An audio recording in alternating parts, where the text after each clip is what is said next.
Portugal, there's a YouTube show full of fun facts you need to know. Carl rings the bell and the members show to the GMP Morning Show. Olá Bom Dia ALEGRIA, Munson here with the Good Morning Portugal show, live stream and podcast. Tudo bem? Como está? How are you today? Do let me know in the chat if you will. And so good to hear. Thank you, Phil Cooklin. Fill my cup. Good morning. It's time to stop my yawning. Got a fill my cup message from Phil this morning. What a lovely way to start the day. He is using the bicycling metaphor about how we get along in life. And comparing and contrasting that to how we learned to ride a bike as kids.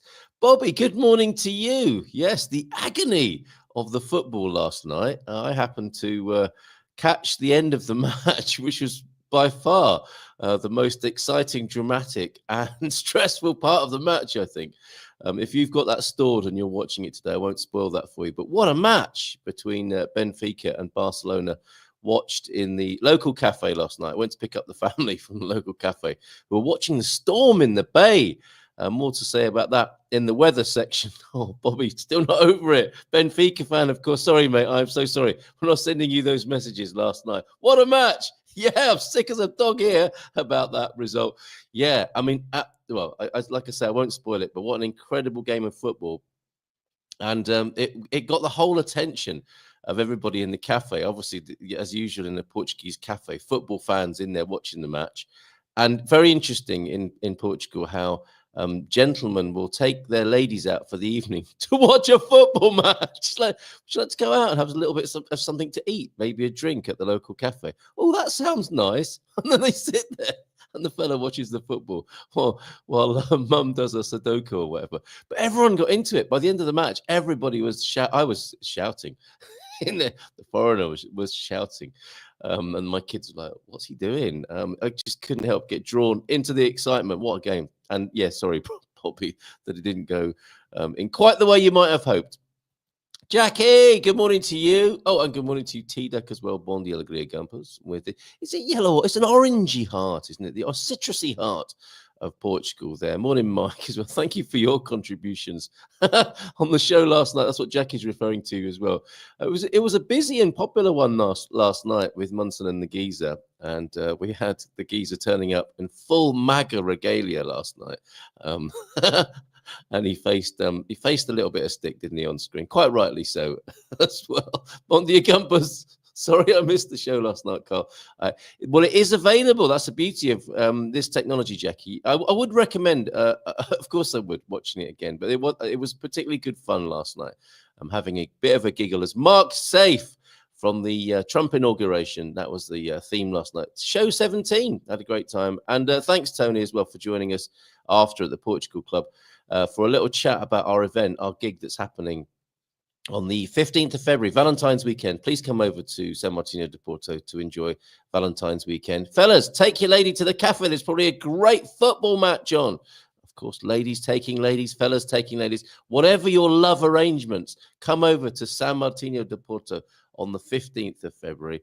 And it happens to be, it's a beautiful sandwich of debauchery because it happens to be the weekend of the Caldas da Rainha Beer Festival as well. So Saturday and Sunday, Caldas da Rainha Beer Festival by day, Saturday night at the Casa de Lem, the Wheelhouse Cocktail Bar. We were talking last night about our plans of a PA karaoke disco. Colin's got a few jokes. Gav and the geezer are going to do a little bit of live entertainment as well. It's going to be great fun. So really looking forward to that. Let's crack on with the Bom Dia Daily then. A bit of news, weather, and language and culture. I'm going to keep the news part fairly brief because it keeps squeezing the other parts, doesn't it, of well-being. Got an interesting little well-being tip for you this morning. I bought 50 litres of water last night, having to replenish my supply that I used last week after the water got cut off. Yeah, have we been through that story yet? It's going to be in the paper on Thursday in the Portugal Resident. But yeah, let's crack on and do a nice little weather bit. You saw Cop Shots was the name of the or the headline for the news today. Look at that fantastic photo there. There's one of the Cretos. Well, what are they? They're one of the great emblems of northern Portugal, are they not? It must be. Are we coming up to that event? And that particular brilliant photograph from, that's what we're making the news focus this morning. I'll give you a bit of a backstory on there. The Carreto hasn't been arrested. And it's interesting, isn't it? It's like weapons through the ages as well. I think the Carreto carries a wooden stick by way of, I don't know, defending themselves. And also, I think part of the tradition is to tap members of the opposite sex on the bottom to show interest with a wooden stick. Things have come on a little bit, I suppose, haven't they? Now we've got Tinder and Grindr. Well, but still, that tradition is being upheld in northern Portugal. But that's not the reason why that Carreto is on the back of a police bike. The reason for that is this is the Europol photography competition of 2024, and the PSP has the privilege. This is from the Facebook page of the PSP, one of Portugal's three main police forces here. The PSP has the privilege of announcing its participation in Capture 24. You see what they did there? Capture 24. It's a police thing and it's a photography thing. Capture, Europol's annual photography competition, winning the public vote category with the photograph of Chief Sarah Teixeira, who currently works at the PSP in Bragança. And the competition is open to police officers from all member states of the EU, aiming to praise and promote the work of police forces. Excellent shot by Sarah Teixeira there of the Carreto on the back of the police motorcycle. Isn't that a fantastic photograph there? And I'll pop that up in the Portugal Club timeline a little bit later on, so you can look at that and a connection to the story as well. So that's a lovely, nice little bit of news and insight into Portuguese culture as well. So I'll come back to that. Morning to you, John, as well. Thanks for joining us. Bom dia, Portugal. Not a brrr dia, Portugal, it would appear. It's much milder, isn't it? Nicer. I mean, there's a lot of water in the atmosphere at the moment. Get those humidifiers on. Spark up the humidifiers, everybody. It's very humid and wet here on the Silver Coast, of course, but it is 14 degrees. It's so nice to get up without it being sort of brass monkey type weather. If that means something to you, I don't know. Bon dia Gumpers from Mike as well. Yeah, good fun last night, Mike. Thank you for your contributions. And when I was trying to explain when you were saying when you were using the classification hypocrite, and then I think you wanted to make it clear that you were talking about Trump and not the Tony the Portuguese. And I was going to make some comic material of that. I don't think Tony would mind being called a hypocrite, but we never got round to clearing up. And I don't think he's got a pretty broad back. I don't think you offended him. I think you're going to have to try harder, basically, next week. Right, let's get into some Portuguese language and culture. I think the emphasis probably on culture, but there will be some language in here as well. And this is how to order coffee in Portugal. And we've got a whole resource over there at the Good Morning Portugal Club under our Good Morning Portugal food, wine and fun times section in the classroom. All sorts of goodies. Look at this: foodie experiences, Portuguese food, Portuguese spirits, wines, recipes, etc., etc. This is a strong part of Portuguese culture, of course. But I want to draw your attention because I was in a cafe yesterday. Well, not any old cafe. The cafe I love to go to after the show, and have myself a galão and an empada de frango, my chicken pie. Now, the coach was talking about chicken pie. Bom dia, Gumpers. If a quiet day for Team Turner, though I do have a chicken and ham pie to make later. Send pictures for us to drool over. Enjoy your day, whatever you've got planned. Yeah, so after the show, I do like to get over to the Markel Cafe, just above the market, the Mercado here in San Martino de Porto. Have a galão, have a flaky puff pastry chicken pie. Bobby, you would approve, I think, of the pastry as a baker back in the day and as a man who loves to make food. I think you'd like the pastry. Oh, I'm just thinking about it now. It's making me hungry and salivate. Morning, Gary. Good to see you here this morning. Thank you for joining us. Bon dia all from you. And it's 12 degrees. I will come back to the weather there. Thank you for that. Heffalumps. What? Right. So yeah, my galao and my empada de frango. That is my ritual after the show. Maybe grab some the best croissants in town up there at the Markel Cafe just above the market. And when I was in there yesterday, I saw somebody. I saw the one of the girls in there making a pingado. I didn't know it was a pingado, but I could see that she was making a coffee in an espresso-sized cup. Oh, by the way, did you see my rather plaintive show description today? I think it's something like politics, business, money, and power. Make it make sense. Who better to talk about that than the doc from the political angle, of course, and Stewart Noakes from Canopy as well. He's bringing a new entrepreneur over to Portugal. It's always great to speak to him and to speak to the guests that he brings along as well. Somebody new to Lisbon in the entrepreneur space. Anyway, that's 8:20 and 8:40 respectively. Anyway, back into the cafe, and I'm seeing one of the young ladies there make a pingado, which you'll see on the right of your screen here is the espresso shot. This, I would love to give full credit to whoever, the graphic designer who made this lovely chart here, as we do our best to bring you some culture and language here this morning on the Good Morning Portugal show in the Bom Dia Daily section.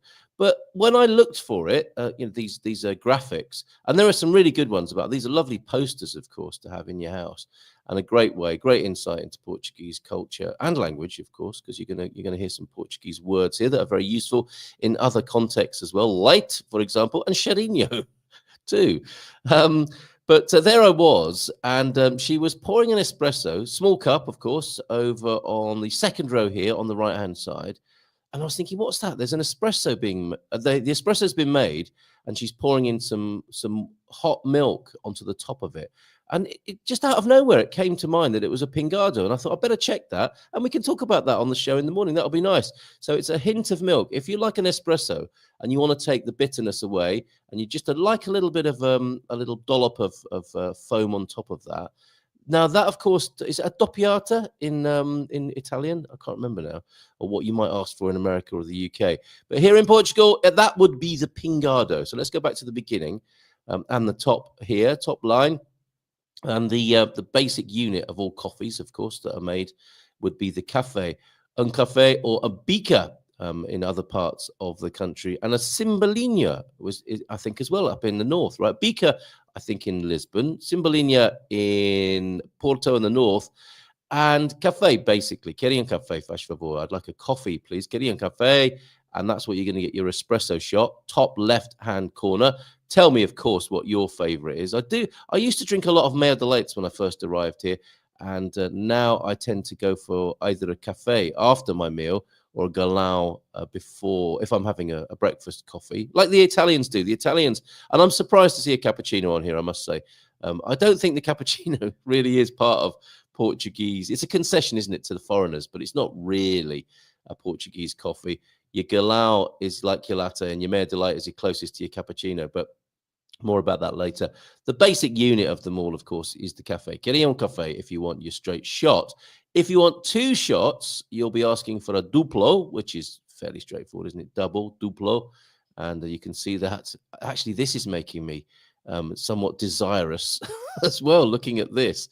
Oh, last night, words that I've learned this week. Cupidity is greed, a sort of desirous greed, I suppose. Cupidity, I'd not heard of that. I thought it was a typo at first. Thank you, crypto strategist, for that.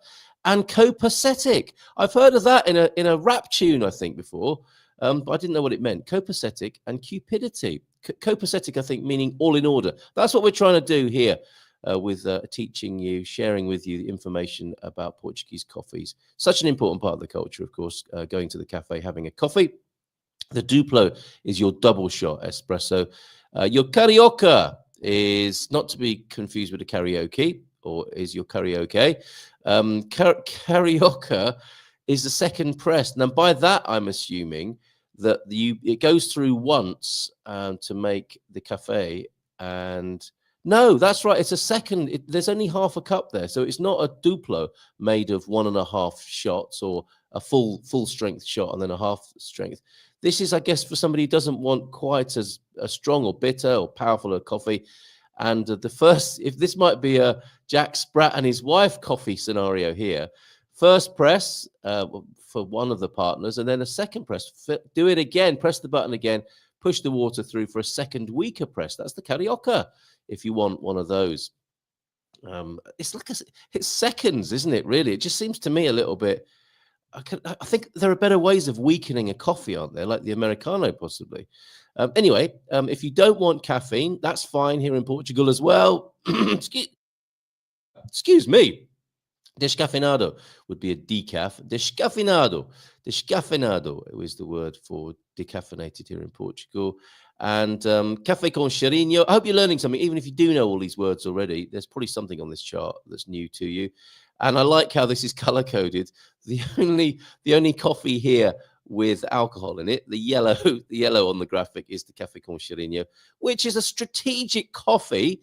Some Portuguese gentlemen have this first thing in the morning. Others, Jace, I was looking through some of the excellent conversations we've had about coffee over at the Portugal Club. And Jason, who was on the show yesterday, of course, is saying, yeah, after working on the land, it's a lovely pick-me-up, the café con cheirinho. Pop down a cafe on your tractor, ask for a café con cheirinho. It means a sniff. A cheirinho is like a snifter, a shot of aguardente, probably, rather than asking for brandy. But if you ask for a cheirinho, the cafe owner will know exactly what you mean. Café con cheirinho, then, with a shot of alcohol in it. The galão, my current favorite, and what I like after the show of a morning galão, approximating to the latte coffee. And the worst thing about the latte here in Portugal, as it is, I think, universally in the world, is the stupid cups it gets served in. Who on earth decided, I know, we'll make a milky coffee, volcanically hot sometimes, and then we'll put it in a tall glass that's tapered upwards, so its center of gravity is ridiculous, and then we'll put it on a saucer that doesn't fit. We'll chuck a couple of sachets of sugar on there and a massive long spoon to get caught on the back of someone's coat as you're making your way to your chair.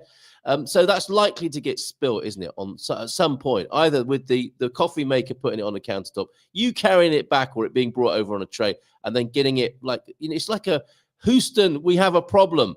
We are ejecting the coffee from the tray onto the table. Oh dear, we got a problem, Houston. It's fallen over. Its center of gravity was ridiculous. Now, I like this. Sorry, did I start to shout then? I like this in the squatter, shorter, almost like a water tumbler, not the great big silly tapered cup that you see with lattes around the world. So I much prefer it if it's in a small Duralex. Yes, I said Duralex tumbler type cup. Yeah, a bit higher than your normal coffee cup, but not a silly center of gravity. But there you go. We've got the galão, which is kind of like a latte, but it's not the same. It really isn't the same. The pingado that we talked about before, the meia de leite, which is half milk. Meia de leite, half milk, half of the milk there. Half espresso, half milk in there as well. I think you're looking for, yes, that is a café really, isn't it? I think the espresso has been, with the meia de leite, the espresso has been, I think, pressed a little bit longer. So there's a little bit more coffee volume in there, and then half milk as well, as the name suggests, meia de leite. Your Americano, a batonado, I would like to see that called here. That would be a little bit of feedback for the graphic designer and translator. A batonado would be your Americano, 2/3 water, 1/3 espresso, topped up with hot water there. And we don't need to speak about the cappuccino. Get thee back, you cappuccino, and you'll see a funny thing, which I can't possibly read out, but thanks to Katia Lima, who contributed to our coffee drinking resources over there, which I think is not so much about the cappuccino, but more about the people who want to order a cafe latte here. It is a galão, as you are told in no certain terms, with that graphic on the screen there. So there you go. There. Oh, less milk if it's an escura. This is great. Thank you, Mr. S, for your additional resources on this. We'll take a quick look at the weather because we've got the doc ready and waiting for us. Bora dar, The Welsh connections continue. Isn't that amazing? We have a bit of Scottishness in just a moment with the Thompson. My favourite, João Ernesto says, is the Mare de Leite Duplos. Okay, double shot Mare de Leite. Oh, very good. Getting into the culture there. Mare de Leite Escura. So faz favor. Yeah, less milk if it's an Escura. This is great. Thank you for the additional input on this. And yes, as Mr. S, Escura is right. But I also want the size of a galau. Who doesn't like the size of a galau first thing in the morning? Let us then take a very quick look at the weather. The Spartan FX weather. I was thinking to myself, why don't we do a currency weather metaphors? Beginning, currency is like the weather because, well, certainly yesterday I said because it tends to change from day to day. There you go. You can get a free copy of the Moving Money to Portugal guide made by Spartan FX for us. And we're looking here at the weather in Lisbon now, 16 degrees the high, and it's there already, actually. The maximum temperatures have been reached in most parts of the country. It is not my pleasure to tell you today. However, it is 16 degrees and it's rainy in the capital. And it looks set for rain for the rest of the week everywhere, folks. So sou'westers, phallus-handled umbrellas from Caldas de Rainier. It's your chance to get that in your hand. Mrs. M gave out a couple of them at Christmas time. So we want to see our friends who have those jaunty, eccentric umbrellas using your guarda-chuvas, using those if we bump into you in the street in San Martin de Porto on the Silver Coast. Porto, similarly, 14 degrees. It's reached its high. Light rain today in Porto. Rain all week. Coimbra Central, 16 degrees and 12 degrees currently. 16 the high, 12 degrees currently. Light rain in Coimbra. And Faro even, 18 degrees. Broken clouds, going to be some rain there. And in Braga, light rain already. 13 the high, currently 12, and yes, rain for the rest of the week. This can change, of course, just like your currency can at any given moment. And that's your weather in the principal parts of the country. One quick thing before we switch to Good Morning Portugal programming with the doc in just a moment. And Stewart Noakes, oh, look at this. He's lifting 10 kilos to start the day. That's a well-being gesture in its own right. Had to use much of the water supply. I don't know if I can hold it. I had to use much of the water supply last week when our water got cut off. And now I'm replenishing our apocalyptic prepper store water. It came in useful last week, it has to be said. This, however, is going to be very easy to store, much easier than the plastic bottles we had. And I prefer the idea that our water storage for our emergency supply is in foil, although I'm guessing aluminium is not the greatest contribution to human health, is it? But anyway, we shall see. 10-litre eco pack made by Monchique. The well-being part of this is that it is 9.5 pH. It's unusual in that it's an alkaline water. And I think we could do with a bit of alkalizing from time to time with our acidic diets and lifestyles. I wonder what the doc thinks about that. Acidity, alkalinity, etc., etc. Let's bring him on. Olá, bom dia. Olá, bom dia, tudo bem? Muito bem, obrigado. What do you make of that, Doc? I mean, was it just a faddy thing when people started to talk about alkalinity in diets and lifestyles? No, it's important if you look at the health effects of pH. I mean, the important thing is not to go too far either way, of course. Unlike Balance. politics. Moderate. Hey! Sorry, I nearly managed 15 seconds. You did very good. But no, I'm more interested in the packaging thing because it really pains me the amount of plastic single-use we're still using. That's good. I understand what you're saying about the foil. There's another overlooked, very, very traditional and totally sustainable water carrying method. Probably not so much storage, I don't know. But the woven pine needle baskets of the Native Americans, yeah, when they were woven tightly enough, they used them to carry water. And the way it worked was that the initial water getting into the pine needles would expand the pine needles to the extent they become self-sealing by virtue of the pressure of the expansion of the needles against the rope that was binding them.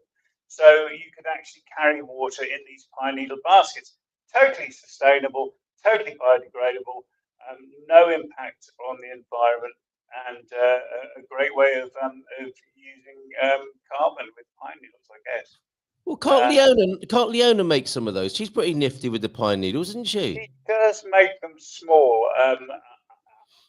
It would bear a lot of research in larger volumes, but in interesting, I think, an interesting concept in terms of Agreed. sustainable packaging.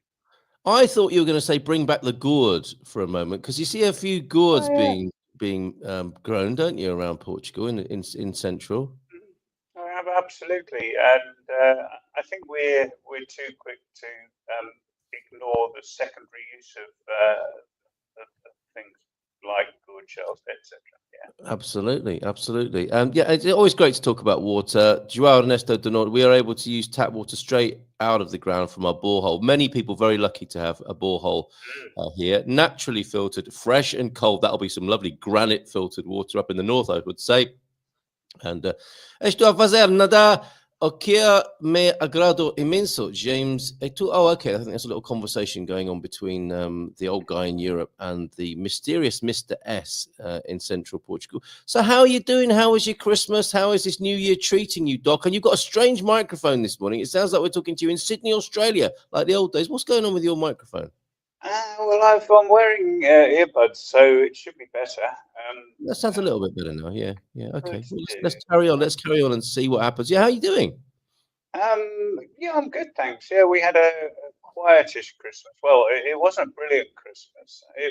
I enjoyed it, thoroughly enjoyed it. So what happened was, we weren't sure until about 4 weeks before, when we finally heard that Alicia was going to come back for Christmas. So there was a trip. And we had plans to go to Chumberia for Christmas Day for a day of drunken revelry, and just like they do at Chumberia, right? Especially when you're around. Absolutely. And Steve and Sarah had a lot of close friends and family, and we were lucky to be invited. And it was brilliant. It was mostly family. There were 10 of us around the table. But there were 10 of us around the table without Alicia and Leona, because Leona went down with this horrible respiratory infection. Oh no! Didn't even feel up to getting out of bed on Christmas Day. She said, "You go." I said, "Well, I don't know." And Alicia said, "Well, I'm not going to go without Mum." So Alicia stayed behind to look after Mum, with no festive food in the house whatsoever. And so I went to Chumberia and had a great day, but felt rather guilty. And was Victor, the air transfer guy around here. He brought me back from theirs at 10:30 at night, and didn't want to charge me. I refused to allow him to do that on Christmas Day night without some money, so I sent him some anyway, because I had his empty way. But yeah, so I had a fantastic time, but unfortunately, didn't. And then I had this horrible thing, caught it from her and had it for New Year. But I managed to watch the fantastic 14-minute firework display for New Year that the council put on, and of course all the other surrounding firework displays from our balcony. Yep, we've got a message. We need to tighten the string on the tin can. Your microphone is making it a little bit difficult to hear. Can you switch microphone? Let's try a different option. Thanks, Doc. No, all right. In the US, we use the term well rather than borehole. It took quite a while to get used to the term. Yeah, a borehole is it's not the most attractive description of anything, is it? The word well is used here, but it means something else. That's interesting. Okay, yes. How's that? Oh, Doc, it's like I was gonna say it's like butter in my ears. You get the idea. I'm gonna say nothing more. As the old saying goes. And then I had an operation on my foot a couple of weeks ago, and so I've got my post-op clinic tomorrow. So that I think went well. Mate, living the dream this year then. Oh yeah. It can only get better. Well, Leiria. I was over there actually. We went our daughter's birthday. My youngest daughter. She wanted to go somewhere, and for the day, to go to a city, hang out with a family, be in a city. Loved it. Over in Leiria. Obviously, ending up in the obligatory visit to the shopping mall, where you could be anywhere in Portugal, but it's a nice little shopping mall there. But wandering around your wonderful city and town, there is a lot to discover there. And typically, like so many Portuguese places, if you think you know somewhere, you really don't, do you? There's always a little bit more tucked away down a street somewhere or on the edge of town. So Leiria, much to commend it. And home to, was it the Taça, the Portuguese Cup this year? Didn't you have a lot of football fans there? Oh yeah, the Final Four. Final Four is always in the. Well, it has been always. My vast 4.5-year experience. The Final Four is always in Leiria at the fantastic stadium, which was, of course, from the Euro Cup from 2004. I want to say 2004, 1896. Yeah, yeah. No. Or was it 2014? Anyway, something like that. But it's a good stadium. It's a beautifully coloured one, isn't it? I mean, the paint job on that is quite. The painters, when they got the gig, they're thinking, the good news is this is going to be really expensive, but it's going to be a nightmare getting all these different colours to paint. No. They got the contract on the basis that the cost of the paint was going to be minimal because they were going to use up all the old tins in the back of the shed. Actually, that is a very good way of looking at it. Right, more of that. Bon dia from Mel, Simply Live Mel, is a borehole. The furo is a borehole, and the poço is a well. Thank you very much for that. That's useful. Peter's here now. Bon dia, Doc. Biblical rains here. It was amazing last night. I heard the loudest clap of thunder I've ever heard in my life, I think. And I had headphones on last night. And at that point you're thinking, okay, the dogs who live on the, just outside on the back step, better let them in, better let the furry friends in, because they must have been terrified by that. It was so loud last night. Should be building an ark. Some say you have there, Pete. Hope your foot feels better, mate. What you having done then on your foot without going into too much gory detail, Doc? Well, hold on. Thanks, Pete. And if it's going to rain up in your neck of the woods, going to flood in your neck of the woods, then we're totally buggered here because you're a lot higher than we are. But yeah. So long story short, after my stroke, my toes were constantly flexed, which is what happens, and one of them actually fixed. So that needs to be broken and straightened with a pin, and then the other three had some of their flexor tendons reimplanted on the top so that they naturally straighten out. Well, I never. The things they can do these days. That's amazing. Right. It reminds me of the scene from Misery, though, however. Right. A well or poço here in Portugal is that thing you drop a bucket into and don't want to fall down. Thank you for that as well. Indeed. Right. Well, we can't possibly talk to you of a morning without talking about some of the momentous political events that have been going on in the world. Yeah, I hear some failing state across the water has elected another tin pot dictator. Are you talking about UK or US though? Which one are you talking about? Well, there was of course the dry run when Boris Johnson kind of that was the dress rehearsal for the oligarchs for when Trump got it. It's absolutely bizarre, isn't it, to see the cabinet of the US, not that I rate any of them, but the cabinet taking second place to Musk and Bezos and all the rest of the entitled billionaires who think they're doing so much for the planet. Okay, you stop. So I thought you were going to go on. Right. No. What else is there to say? That's what I wanted to ask you about, because you obviously have your personal political views, but I think you're a student of politics generally, and so the history and the prognosis, I think, is a useful thing maybe for us to talk about this morning. And I just want to ask you is it cyclical? They say history, if it doesn't repeat itself, it certainly rhymes. Has anything like this been seen before? That's what's of interest to me. And I saw an interesting thing. Fair enough. There are political swings. Things change. People demand change, don't they? And that's why we get these dynamics in politics. It's like I saw dead horse theory yesterday. It was hilarious. But one of the things is never to admit that it's a dead horse, as in the system. Just change the jockey, or get a different consultant in or whatever who tells you it's a dead horse, but then charges you a lot of money, etc., etc. And you get the point I'm making. Is this same old?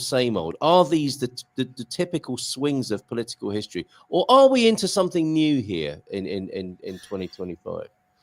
So this would take a little more than 5 minutes to answer. However, Marx predicted all this. He predicted the monopolization of capital. He predicted small business owners going to the wall as their businesses were eaten by big businesses. So small business owners become part of the working class, effectively, as of professions.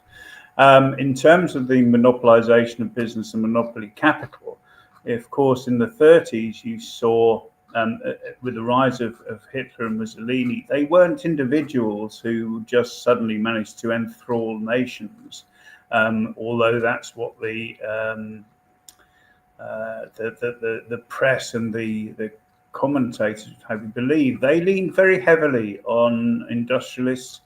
So you had the German arms makers and the same in Italy. A lot of the time, the leading industries were mechanical engineering, mechanized industries. So this is what happened in the 30s. Now we have similar things happening, but of course the leading industries are IT and AI.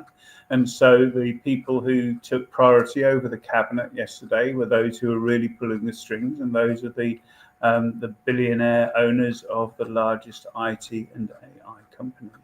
But this has been going on for a long time, though, hasn't it? This has been going on. Yeah, this has been going on for a long time. So this is another round of the same cycle, different faces, different industries, but the same thing going on. But I would say that we still have a relative democratization of information as compared with the 30s or any time up until 20 years ago. Yes. I think the brokenness and the hypocrisy of the system is, I hope, and this is my natural optimistic outlook. I hope that the unsustainability of this system is becoming more and more obvious to more and more people. It would, How could it not? How could it not? I guess unless you have sort of Stockholm syndrome and you're just thankful for what you're given, for the crumbs that you can catch as they're brushed off the table. Yes. I don't know if this is literal or a sort of Morecambe and Wise type comment. I don't understand why Musk and Trump are in bed together. I think that's the general trend, is it? I mean, because even in the last 5 years, we've seen how governments and social media work together. That's a form of fascism, isn't it? And corporation. This has been going on for a long time now, isn't it? Yeah, it's the military industrial political complex. And why Musk and Trump? Well, what do they gain from each other? You always got to ask that. Who benefits? Who benefits? Exactly, who benefits? And they both benefit. Trump benefits because he gets a huge amount of positive spin on the largest social media platform, the largest information platform in the world, arguably. And Musk benefits because he becomes a leading member of the government, able to divert contracts his way, ensure that his potentially dangerous business interests are subject to little or no regulation, including his crazy, I won't say it's wrong to be exploring space, but the billions and billions and billions of dollars that are being poured into space exploration before we can get our own home in order It's mad. And there are, and so it goes on. There are other reasons, but those are the two main obvious first look benefits, mutual benefits of the two. Yeah, and you know, going back to the original question, where does this go? Because as I think we're agreeing here, and most people would, this is just the latest iteration of what's been going on for decades, right? The way that corporations. Centuries. Yeah, right. So it's not dating back to the East India Company. Yeah, that's right. So it's like, you know, it's not entirely fair, is it, to say, you know, this is a sudden change, or it's very different to how it's been. It's just like the latest and strongest iteration of how it's been, as you say, for decades and centuries. So what, and Marx, as you say, predicted it, as I'm sure he wasn't alone in that. You know, people in every part of the political spectrum would be able to see this pattern of how this is working together. What did he and they, and what do you say is the next step? I mean, what you were alluding to there, I think, is like, you know, for people to see with their own eyes, this is not working. Whether it's left or right, the system itself is a bit of a dead horse. What comes next? As you know, what is the new normal? Well, the new normal will be whatever the normal is until it's changed. You know, it's a bit of a truism, but that's the way it is. If you're in a cyclical engine, then that's what happens. Yeah, the norm is facing up, then it's down, and so on. But so what you need, actually, it's not, the question isn't what is the new normal. The question is, how do we break out this cycle? How do we change the system to work for the majority? And the answer, in my view, is well, where is the power in the economy? The power in the economy is still organised labour, whether they are in factories or behind desks. But you have to organise them. If you don't organise labour, then the power of labour is the individual's 8-hour day. If you organise people into the ability to withdraw their labour, either totally or partially in industrial action, or you ensure that you get democratic control of the companies they work for through co-ops like Mondragon. No one talks about Mondragon, but they were fantastic, cooperatively owned. Basically the whole town in northern Spain is owned by the people, and the industry there is, and it's not without its faults, but it's fantastic. I don't suppose any area of human endeavour is going to be without its faults, is it? Yeah, well, of course not. But I mean, it was a brilliant operation. Still is a brilliant operation, and has lifted that area out of poverty into relative prosperity democratically. Yeah. Are we talking about this? Could be any tyrant, couldn't it? He may be a monster, but he makes. I think that's Elon Musk, isn't it? Yeah, Hitler made the train run on time as well. Someone had to say it, right? Okay, Doc. Always interesting to talk to you. And are we going to see what you're talking about this year? That's the big question. Oh, I wish. Look, Marx said he would never see a socialist society in his lifetime. When Trotsky was asked what communism would look like, he said, "Well, I'll probably never see it, but we need socialism on the road to it."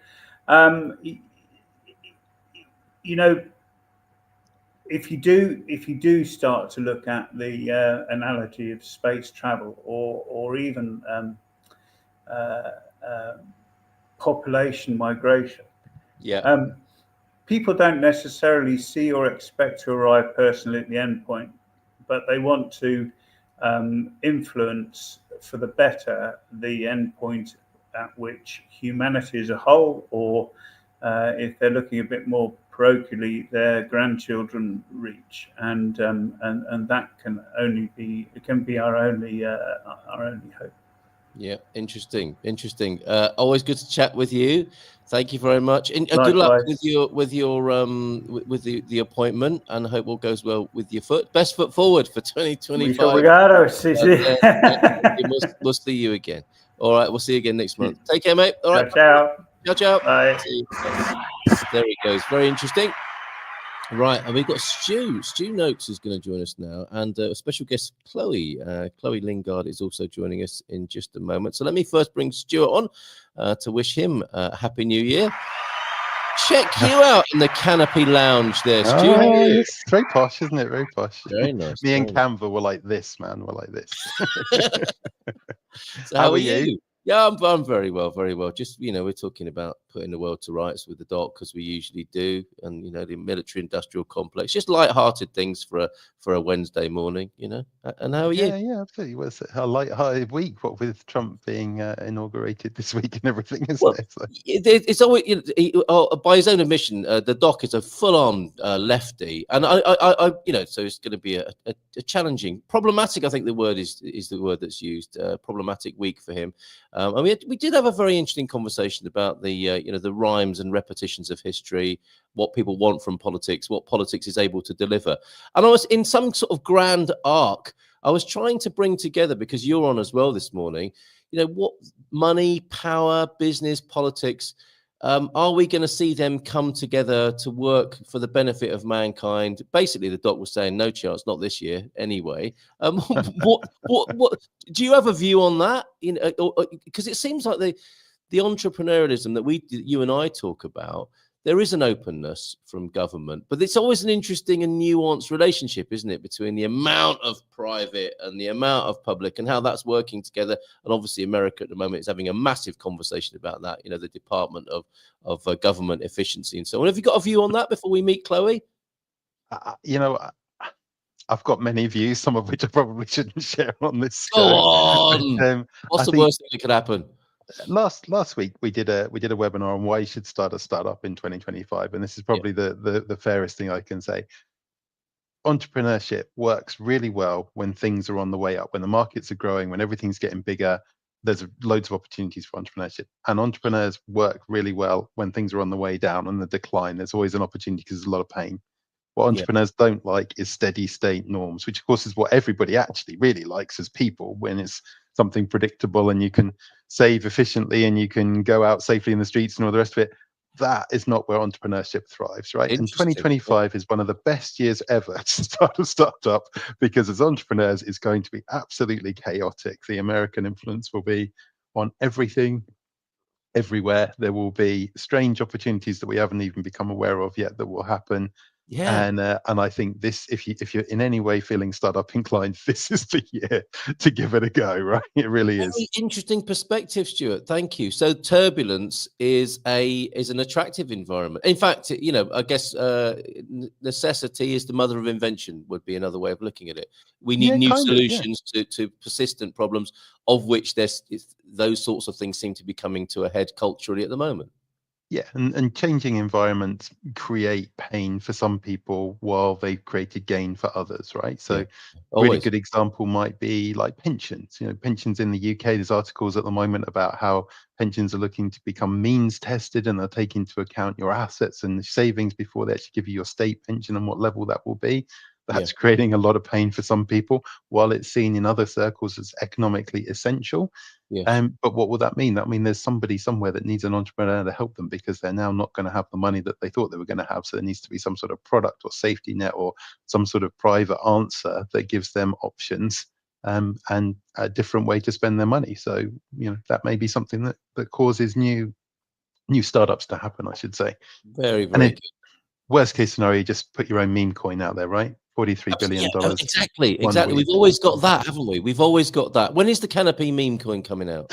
I don't know. We did look at it a couple of times, but I've never felt morally aligned to it, if I'm honest. Okay, fair enough. I thought I'd ask. Okay, now it's all very well to pontificate and philosophize about these things. We can talk to a real life entrepreneur now, can't we? Who you've brought to meet us this morning. Tell us a little bit about Chloe then, before we bring her on, if you will. All right, so I've said this to her face, and so I'm happy to say it in public. Chloe was the best student to go through the master's course in Falmouth on entrepreneurship. She is absolutely fantastic, great work ethic, totally took everything on board that she was taught by all the different people on the course, and then has started her own programs in Madagascar, teaching people there. And she's done the last couple of years like that, and she'll talk to you about that in a second. Very luckily, serendipity aligned with the grant that Canopy got and an opportunity to bring Chloe over to Portugal. So she's running the programs for us this year. And at 25, she's achieved a great many things in her life already. Too much. It's just upsetting. And she's just at the moment acclimating to what being in Lisbon looks like. So great to have her. Welcome to Portugal. Welcome to Lisbon and the Good Morning Portugal show. Chloe Lingard, good morning to you. How are you? Good morning. Great to meet you. That's quite the CV you've got there. Yeah, it's not too bad. It comes with a lot of hard work and a lot of stress, but we keep moving. Of course. And you're coming into the role here, program manager at Canopy Community. That's fantastic. We'll find out more about that in just a moment. But more about you. So Cornish, or you were in Cornwall and Madagascar and now Lisbon. How's that all worked? How's that trajectory come together? I grew up in Cornwall for 20 years and wasn't sure what to do. Applied for loads of apprenticeships, was working in a chip shop, cleaning windows with my dad. And I decided to go to Falmouth University, which I was 20 when I went to uni. And before that, I'd gone to Madagascar as a volunteer. And Falmouth University just felt like the right place for me. So I did my undergrad there, 6 months into COVID. 6 months in, COVID happened. And I did an accelerated degree, which means I did a 3-year degree in 2 years. So you don't get a summer break. You just learn the entire way through and do your assessments and things. And then I joined the master's course at Falmouth, which is how I met Stewart. And yeah, over the course of that time, I call it the Madagascar feeling. I could never really kick the feeling of Madagascar on the experience that I had, which taught me a lot about the negative sides of the voluntourism industry. So I run a volunteer abroad company out there. So I decided that I was going to do something about it. And we launched TSAP Travel in 2022, at the real tail end of the pandemic. The borders in Madagascar had just opened. And we filmed a documentary. We managed to get some grant funding. And it's really true what Stewart said beforehand.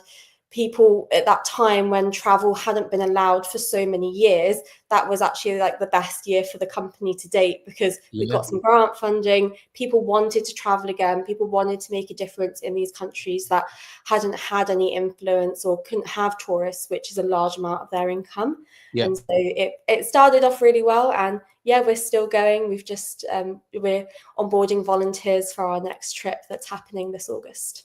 That's wonderful. I'd love to talk to you a bit more about that. So your beef, if you like, with the situation was tourism was having a negative impact. I mean, obviously, tourism in all ways has some good effect. Otherwise, it wouldn't be happening. But it can go to extremes and cause difficulties that might not be looked at, apart from people like yourself who can't bear to see what's going on. What did you actually do then? What was the problem in Madagascar, and how did you address that?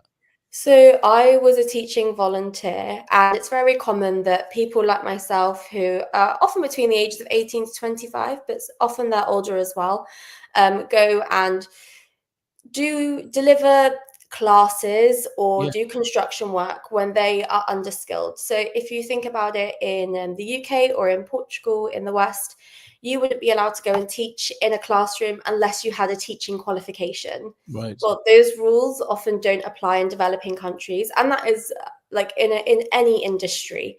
And they'll let young people pay a fee to go and do things that maybe they don't have any qualifications in.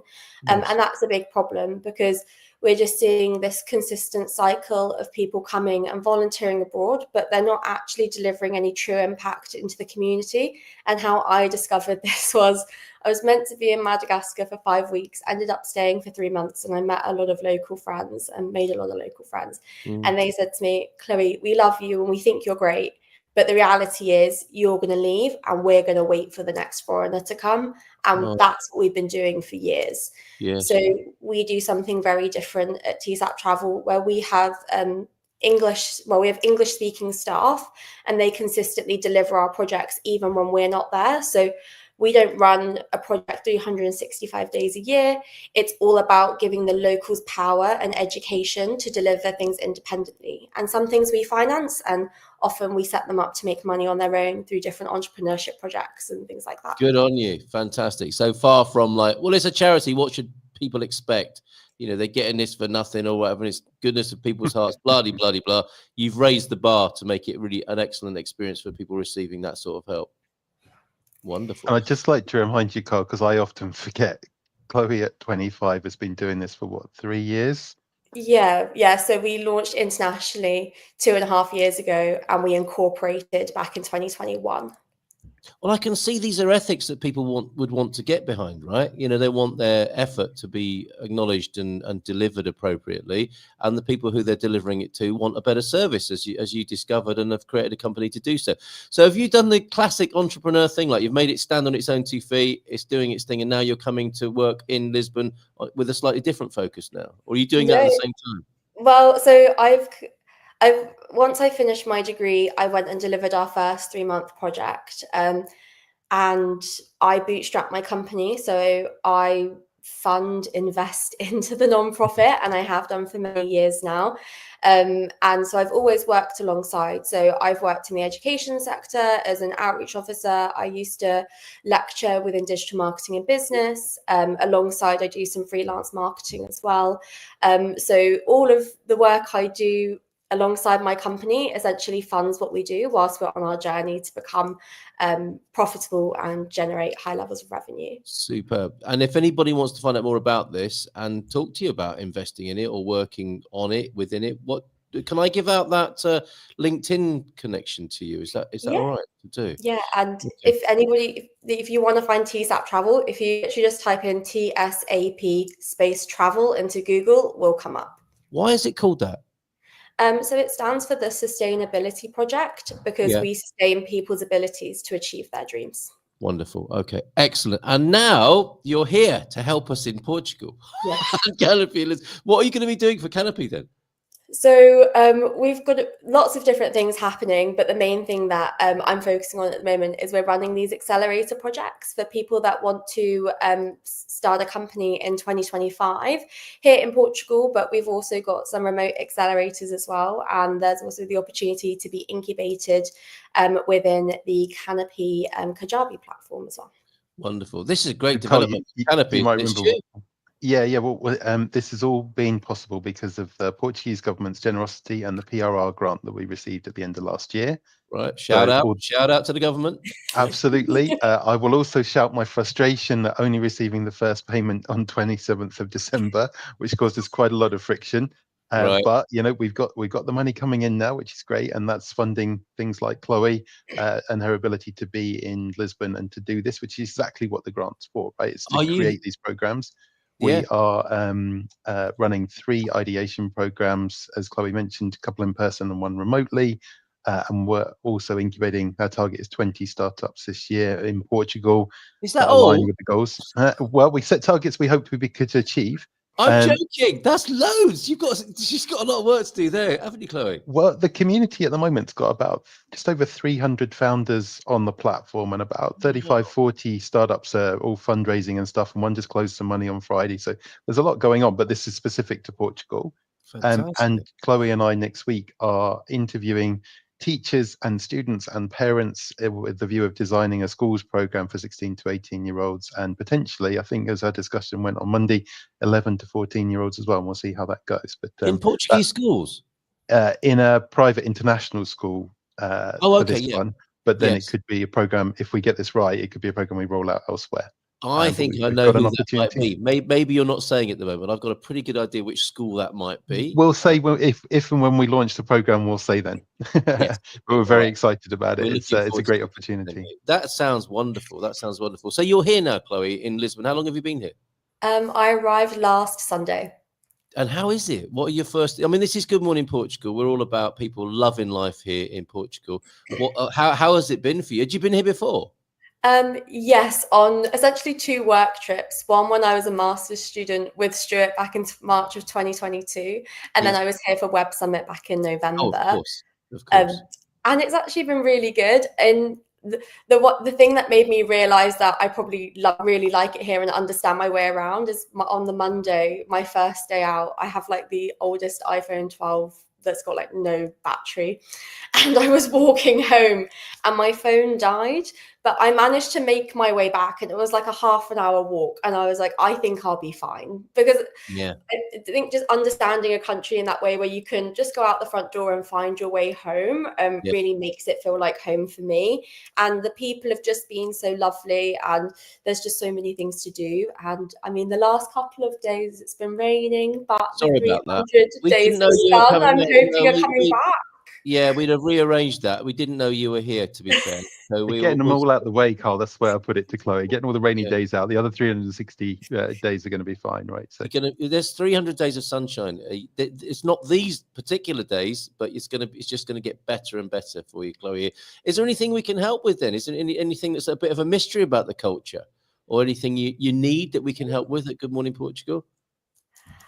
I'm just really enjoying, like, if anybody knows of any good networking events or things that are a bit different, like events in Portugal where I can meet cool people that want to start businesses in 2025, anybody that's got a really cool idea that maybe they're a bit unsure of, that they want to talk through, and maybe they're a bit scared about starting a business. I love chatting to anybody that's got a really cool idea and seeing if what we could do to help them, and maybe they could join one of our programs. That's brilliant.